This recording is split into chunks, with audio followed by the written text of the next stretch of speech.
Imagine enlisting in the military with dreams of heroic missions abroad, only to end up guarding borders or policing protests right here in America. Is this truly what our troops signed up for? That's the provocative question plastered on billboards targeting service members, sparking a heated debate about the role of the armed forces in domestic affairs. But here's where it gets controversial. Could these signs be sowing seeds of dissent, or are they a vital wake-up call for soldiers grappling with their conscience? One such billboard in Fayetteville, North Carolina, bluntly challenges passers-by. Did you go to Airborne just to pull security for ICE? This is just one of two displays erected last week near major military installations, the Army's Fort Bragg and the Marine Corps Camp Lejeune.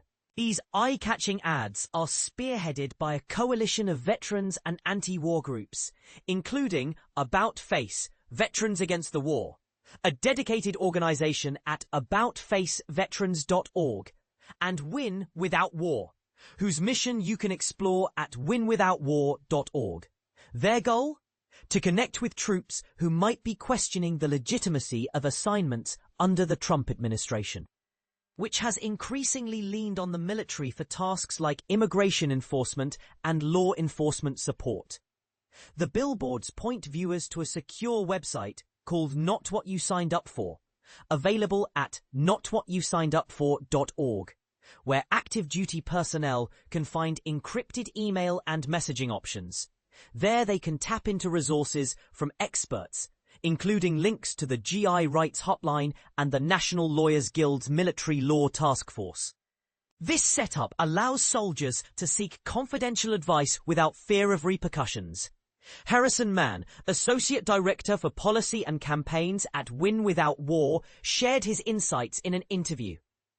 A former Army major who resigned from the Defense Intelligence Agency in 2024 over the Biden administration's support for Israel's military actions against Hamas, as detailed in a Task Purpose article, Mann emphasized the urgency. We have several cities where the administration has threatened or announced sending in the National Guard, or pressuring governors to do so, he explained.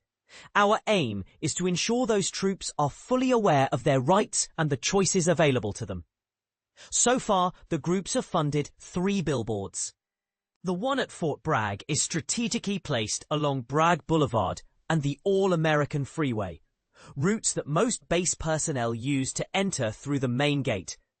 At Camp Lejeune, their sign is on Lejeune Boulevard, right near the bridge leading to the base entrance. They've also deployed a mobile billboard on a truck cruising around Washington, D.C., where National Guard units have been stationed since August. This campaign kicks off against a backdrop of the Trump administration's expanded use of troops in policing roles since last summer.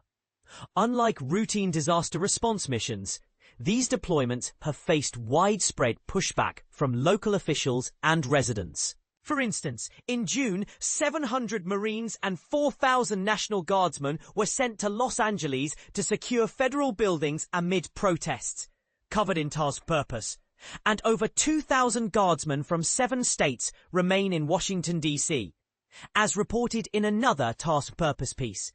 Moreover, nearly 1,700 National Guard troops from 19 states have been cleared to assist Immigration and Customs Enforcement, ICE. Per the National Guard Bureau, as of this week, about 1,500 are actively involved in administrative and logistical duties, such as units from the Virginia National Guard, highlighted in their official news, handling biometric data collection, appointment scheduling, and fleet tracking. And this is the part most people miss.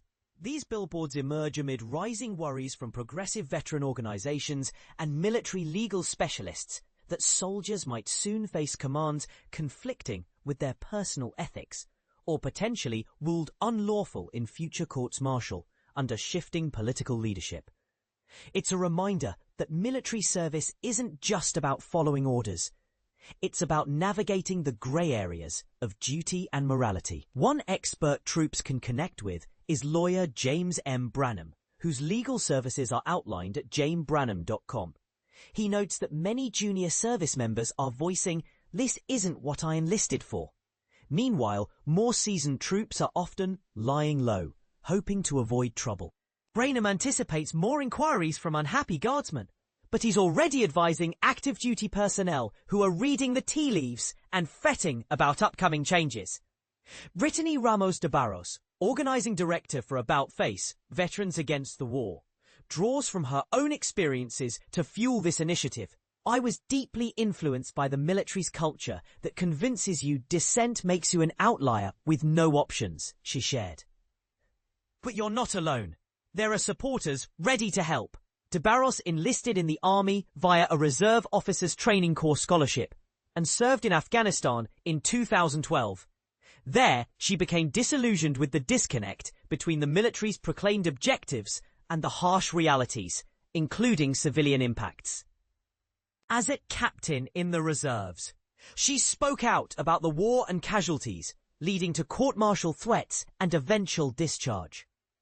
She views domestic operations as echoing lessons from Afghanistan. The military's core function is to execute force efficiently, not engage in peacekeeping or diplomacy, which she calls unrealistic. This extends to today, with National Guard deployments in US cities for policing and immigration support, she said. Anyone who's immersed in military life knows sending Marines to LA for peacekeeping is utterly contradictory.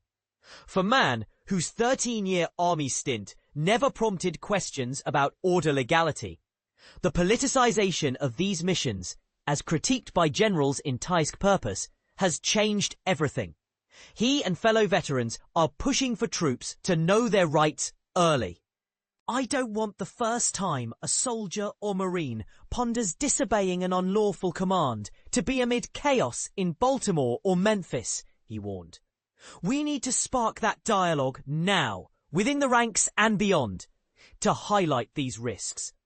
Delving into the lawful orders doctrine, the military's manual for courts-martial, accessible via the Joint Service Committee at jsc.defense.gov, allows service members to challenge obedience if an order is clearly unlawful or would be obvious to an average person. Yet, as Branham points out, they do so at their own risk, with the burden on the individual to judge correctly. A military judge ultimately decides legality. Recently, a California federal court deemed the LA troop deployment unlawful, as reported by NPR, violating the Posse Comitatus Act, a 19th century law barring federal troops from enforcing domestic policies without congressional approval, explained further in Task Purpose. This act, rooted in post-Civil War reforms, aims to prevent military overreach in civilian affairs, like using soldiers as police.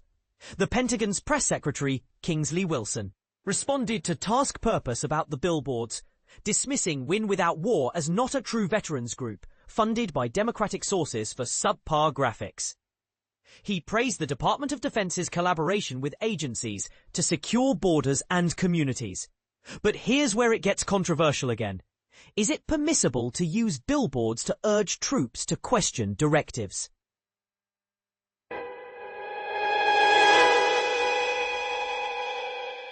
A 2014 Supreme Court ruling in a protester's case offers insight. Dennis Apel protested outside Vandenberg Air Force Base in California for 17 years, once spattering his blood at the entrance before the Iraq War. He was jailed briefly and later barred from the base, even in a designated protest area. The court, case details at oyez.org, ruled that base commanders control surrounding public roads, even if not actively used for military purposes. Limiting free speech zones. Apel's attorney, Erwin Chemerinsky, argued in a blog from acslaw.org that public roads near bases should allow peaceful dissent. The ruling, summarized by Lawfare, affirmed military jurisdiction over these spaces, raising questions about balancing First Amendment rights with base security. This debate touches on broader tensions. Should the military prioritize national security over individual soldier rights? Are these deployments a necessary tool for order, or an erosion of civil liberties? What do you think? Do troops have a duty to obey all orders, or should they challenge those that seem unjust? Share your views in the comments.